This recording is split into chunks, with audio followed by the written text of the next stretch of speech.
On the Monopoly board of life, most of us think we're rolling dice, hoping to collect $200 at go. But some players don't just play the board, they own the bank. And when the bank controls the frame, even kings become pawns. Imagine the kingdom as a player on the board. The treasury is empty, debts are due, and the crown is desperate to refinance. The king circles endlessly, clinging to chance cards, hoping to avoid Mayfair and Park Lane. Meanwhile, the bank sits silent, unshaken, not rolling dice, not risking squares, but deciding who lives and who falls. This is controlling the frame in its purest form. The debate isn't about whether rates should rise or fall. It's about who gets to define what risk and reward even mean. The king may roar, demand, and threaten, but when the gold runs dry, the king bends to the Iron Bank, because the bank does not need to strike quickly. It waits, it watches, and when the pawns stumble, the bank collects. And who are the pawns? Merchants with loans, peasants with rents, even the crown itself weighed down with borrowed gold. Every pawn is just hoping to survive the next lap of the board, praying for a lucky card. But the dice are not freedom. The rules were written before the first roll. The bank does not gamble. Like the house, it tilts the table, adjusting the rules so that survival always runs through its hands. This is Law 3. Control the odds. Never play fair. The bank stacks the deck, ensuring that every move, every decision ultimately serves its interests. Nobles, merchants, kingdoms, all chained to credit, all unable to breathe without the bank's blessing. Dependency means obedience. This is Law 9. Keep people dependent on you.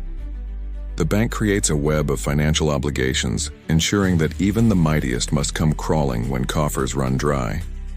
When interest rises, it's called stability. When it falls, it's called stimulus. The story is theirs to tell, and the pawns believe it. This is Law 20. Control the narrative of risk and reward. The bank doesn't just control money.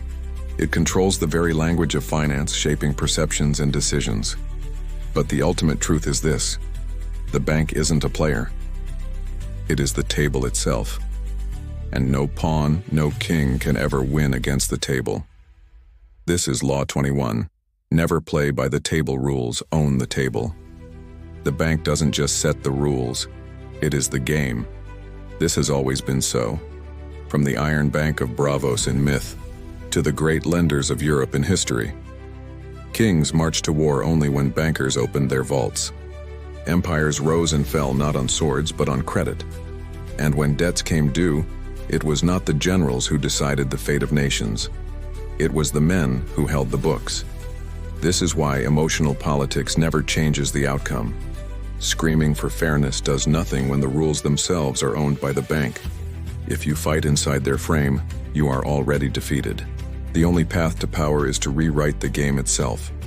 Otherwise, you are just the terrier, circling the board, praying for chance, while the bank smiles and waits. In the modern world, this lesson is more crucial than ever. Stock markets rise and fall, currencies fluctuate, and nations teeter on the brink of default.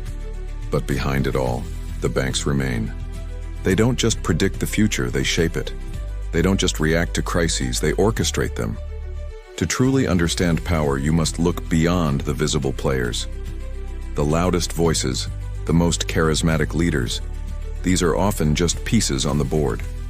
The real power lies with those who control the flow of money, who decide which ventures live and which die, who can make or break entire economies with a single decision. This is the true lesson of monopoly and of life. Players gamble. Pawns hope. But the one who controls the bank, controls the board, controls the game. This is Law 21. Controlling the frame. It's not about playing better than others. It's about designing the game itself. So ask yourself, are you still rolling dice like a pawn? Or are you ready to own the table? The choice is yours. But remember, in the grand game of power, it's not the players who win. It's the ones who write the rules.